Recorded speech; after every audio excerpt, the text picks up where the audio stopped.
Assalamualaikum warahmatullahi wabarakatuh. Perkenalkan, nama saya Rizky Om Fernanda dari kelas 12 TAB 2 nomor absen 29. Di sini saya akan sedikit mempresentasikan atau menjelaskan mengenai tugas PKK, yaitu soal pada modul halaman 36. Oke, langsung saja pada soalnya. Soal pertama, jelaskan pengertian pengujian produk. Pengujian produk merupakan kegiatan penting untuk menjamin kualitas produk di pasaran. Sebelum produk dipasarkan, perlu dilakukan suatu pengujian produk terlebih dahulu. Oke, itu mengenai pengertian dari pengujian produk. Oke, untuk soal yang kedua, uraikan secara singkat 3 keunggulan suatu perusahaan melakukan pengujian produk. Oke, keunggulan yang pertama adalah meningkatkan kinerja dan kepuasan pelanggan. Jika suatu produk melakukan pengujian produk terlebih dahulu, akan dapat meningkatkan kepuasan pelanggan terhadap produk yang kita pasarkan. Yang kedua adalah produk akan lebih unggul dibandingkan dengan produk pesaing. Dan ini pasti suatu produk yang melewati pengujian produk itu akan lebih unggul dibandingkan pesaingnya. Karena kenapa?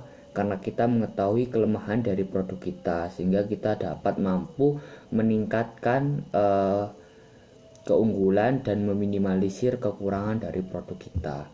Dan yang ketiga adalah dapat mengukur kadar luarsa pada kualitas produk dalam penyimpanan. Jadi ketika kita sudah melaksanakan pengujian produk, kita tahu nih kualitas dari masing-masing bahan yang kita pakai. Jadi bahan yang kita pakai itu bisa bertahan berapa lama gitu. Itu tadi 3 kegunaan dari pengujian produk. Soal yang ketiga adalah jelaskan peranan pemerintah sebagai pihak yang ikut berperan dalam pengujian suatu produk. Nah, menurut saya peranan pemerintah itu sangat penting dalam suatu pengujian produk. Karena kenapa? Pemerintah sebagai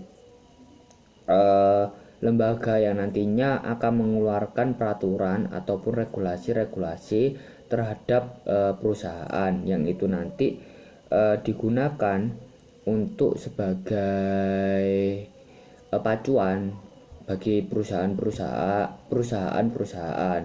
Nah, biasanya pemerintah menyuruh perusahaan sebelum memasarkan produknya untuk bisa menjelaskan kegunaan produk tersebut dan juga mampu menjamin kualitas daripada produk tersebut tidak membahayakan konsumen. Oke, soal yang keempat, jelaskan 6 persyaratan pengujian suatu produk sehingga produk tersebut benar-benar aman digunakan oleh konsumen. Oke, yang pertama adalah pendekatan sistem. Jadi metode dan pengujian produk harus memiliki sistem standar yang sehingga setiap produk yang sejenis dapat diuji dengan cara yang sama. Yang kedua adalah data normatif. Pengujian produk dilakukan secara berkala dari waktu ke waktu yang lain, sehingga didapatkan data normatif dari hasil uji produk tersebut. Yang ketiga adalah perusahaan peneliti yang sama. Kenapa kok kita harus menggunakan perusahaan peneliti yang sama? Jadi biar hasil daripada pengujian produk yang satu ke produk yang selanjutnya itu dapat secara presisi atau bisa menggunakan suatu metode pengujian produk yang sama. Yang keempat adalah uji lingkungan nyata. Nah, ini adalah pengujian produk yang dilakukan kepada orang-orang yang nantinya akan sebagai objek dari produk tersebut atau konsumen kita lah intinya. Yang kelima adalah populasi sampel yang relevan. Nah, sampel merupakan variabel penting dalam pengujian produk. Apabila produk baru atau produk yang memiliki pangsa masa rendah, maka sampel harus mencerminkan susunan merek dari pasar tersebut. Yang keenam dan yang terakhir adalah variabel kritis. Kegunaan dan kualitas produk harus mampu dipahami dari sudut pandang konsumen, bukan dari sudut pandang produsen. Jadi setiap perusahaan harus melakukan pengujian produk dengan meletakkan sudut pandang konsumen itu lebih utama daripada sudut pandang produsen. Misalnya kayak kegunaan dari produk tersebut bagi konsumen, terus kelebihan produk tersebut terhadap konsumen, atau apakah produk tersebut benar-benar penting digunakan oleh konsumen. Oke, soal yang kelima dan yang terakhir, berikan contoh nama produk elektronik ataupun produk rumah tangga baik interior maupun eksterior yang mempunyai standar nasional Indonesia atau SNI. Nah, ini ada beberapa contoh sih. Yang pertama adalah televisi Polytron, kipas angin, radio Polytron, dan kulkas Sharp.